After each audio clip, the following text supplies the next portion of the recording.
प्रभातखबर.com, विश्वास वही, रफ्तार नहीं। जूता कारोबार पर 12% जीएसटी बढ़ाने के बाद आगरा के जूता व्यापारियों ने आज पूरा बाजार बंद कर दिया है।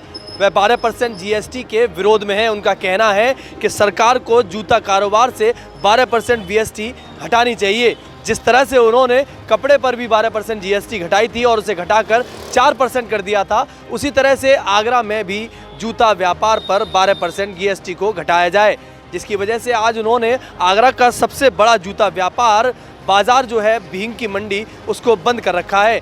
आप देख सकते हैं हींग की मंडी की सारी दुकानें बंद हैं। जगह जगह यहाँ पर विरोध प्रदर्शन के पोस्टर भी लगे हुए हैं। अभी थोड़ी देर पहले ही जूता व्यापारियों ने एक रैली भी निकाली थी, जिसमें उन्होंने प्रदर्शन किया था और मांग की थी कि सरकार जल्द से जल्द 12% जीएसटी को घटाए, ताकि आगरा में जो जूता व्यापार पहले से ही घाटा झेल रहा है वह फिर से अब अपनी लाइन पर आ सके। आगरा के जूता व्यापारियों ने आज 12% जीएसटी के विरोध को लेकर पूरा जूता व्यापार बंद रखा। इस दौरान उन्होंने बाजार में जगह जगह 12% जीएसटी के विरोध के पोस्टर भी चस्पा किए। साथ ही एक विरोध प्रदर्शन की रैली भी निकाली गई, जिसमें जीएसटी और केंद्र सरकार के खिलाफ जमकर नारेबाजी हुई। व्यापारियों का कहना था कि जब टेक्सटाइल के ऊपर से 12% जीएसटी लगाई गई, जिसे जीएसटी काउंसिल की बैठक के बाद 5% कर दिया गया, तो जूता व्यापार से जीएसटी क्यों नहीं कम की जा रही है। जूता व्यापार कोरोना की वजह से पहले से ही मंदी झेल रहा है। ऐसे में 12% जीएसटी से व्यापारी और ज्यादा बर्बाद हो जाएगा।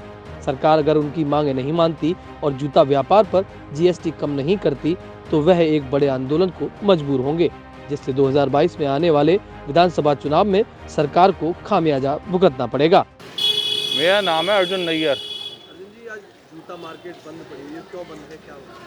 ये जीएसटी के चक्कर में बंद पड़ी हुई है। व्यापारी थोड़ा परेशान है, क्योंकि जीएसटी पहले 5% था शुरू में, अब हो गया 12%। तो व्यापारी इस विरोध में बंद करके बैठे हुए हैं, क्योंकि वैसी कारोबार की हालत ज़रूरत से ज़्यादा ख़राब है। और गवर्नमेंट से रिक्वेस्ट है कि वो इसको 5% ही कर दे, जैसे कपड़े के अंदर करा है। कपड़े के व्यापारियों के साथ 12% टैक्स लगा था, उन्होंने विरोध किया तो गवर्नमेंट ने उनको 5% कर दिया। हम भी ये चाहते हैं कि जूते के अंदर भी 5% हो जाए टैक्स। वो कारोबार के लिए सही है, क्योंकि अभी स्थिति वैसी बाज़ार की हालत ज़्यादा ख़राब चल रही है।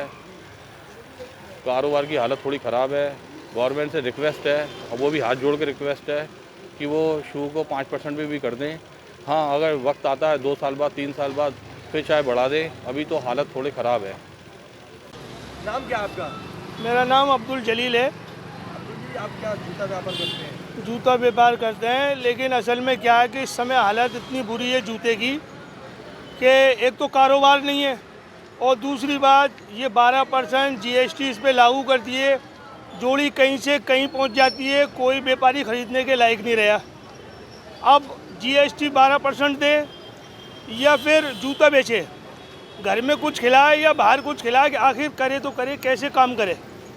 सरकार ने ये निर्णय लिया है, किस तरीके से लिया है कुछ समझ नहीं आ रहा कि पब्लिक करे तो क्या करे।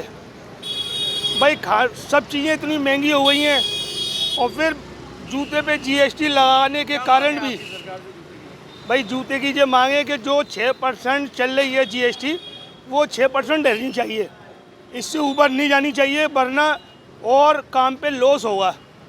सरकार से यही डिमांड है कि सरकार जो तो 6% लागू रखे, इससे ऊपर ना ले जाए इसको, यही सबका निर्णय है। 17/9 को जो लखनऊ में जीएसटी काउंसिल की बैठक हुई, उसमें टेक्सटाइल और फुटवियर पर 5% से लेकर के 12% तक का करारोपण किया गया। आप सहमत होंगे कि किसी भी देश में, किसी भी काल में, किसी की भी सरकार रही हो, लगभग कर में 2.5 गुना वृद्धि नहीं हो सकती, नहीं हुई है और न होनी चाहिए। और हमने 19/9 से लेकर के और 31/12 तक माननीय वित्त मंत्री जी को, माननीय प्रधानमंत्री जी को, माननीय उत्तर प्रदेश के मुख्यमंत्री जी को, माननीय उत्तर प्रदेश के वित्त मंत्री जी को तमाम ज्ञापन दिए। केंद्र मंत्री जो आगरा में आए, उनसे मुलाकातें की। जितने विधायक हैं उन सबको अपनी पीड़ा सुनाई। और 2 दिन पहले भी जो अतुल गर्ग जी यहाँ पर आए थे, केंद्र प्रांत के चिकित्सा राज्य मंत्री, उनके सम्मुख अपना दुखड़ा रोया। उसका कारण सिर्फ यही था कि जो नारा है हमारी सरकार का, सबका साथ सबका विकास, वो नहीं दिखाई दे रहा। तो उसको इसलिए हुआ कि जीएसटी काउंसिल की बैठक अभी तक जितनी 45 बैठकें हुई थी वो सभी 15 दिन के नोटिस की पर बुलाई गई। तो फिर मैं पूछना चाहता हूं निर्मला सीतारमण जी से कि क्या कारण है कि एक प्रांत के वित्त मंत्री ने आपको 29 दिसंबर को ज्ञापन दिया और आपने एक विशेष मीटिंग 31 तारीख को बुलाई, जीएसटी के प्रोटोकॉल को तोड़ा तो कोई बात नहीं, सबको इस पर था कि आपके पास ज्ञापन फुटवियर के भी थे, टेक्सटाइल पर भी थे।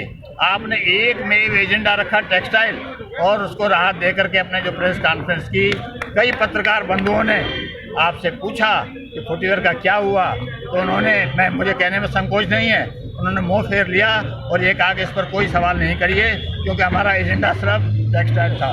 मान्यवर रोष होना बहुत ज़रूरी है। उसी दिन कई चैनलों ने यह दिखाया कि टेक्सटाइल और फुटवियर दोनों पर 5% कर दिया गया है। चैनलों की भी गरिमा जो है नहीं उन्होंने रखी और एक को राहत दे करके दूसरे को मरने के लिए छोड़ दिया। मान्यवर, आगरा का ये उद्योग फुटवियर उद्योग मुगल कालीन है। 4 लाख परिवार का मतलब है लगभग 20 लाख लोगों की रोजी रोटी यहाँ चलती है। इसमें हमारे कारखानेदार, छोटे कारखानेदार, मजदूर, कारीगर, ट्रांसपोर्टर, दुकानदार, पैकर्स, उनके कर्मचारी, ये सभी शामिल हैं।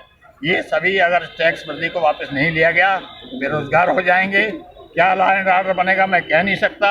मैं निवेदन करना चाहता हूं उत्तर प्रदेश के मुख्यमंत्री को कि चुनाव आपके सर पर हैं। इस शहर ने आपको 9 विधायक दिए हैं, इस शहर ने आपको 2 सांसद दिए हैं। कहीं ऐसा न हो कि हम आपके लिए वोट मांगने नहीं जाएं, क्योंकि हम व्यापारी हैं और जो व्यापारी हित की बात करेगा वही प्रदेश पर राज करेगा।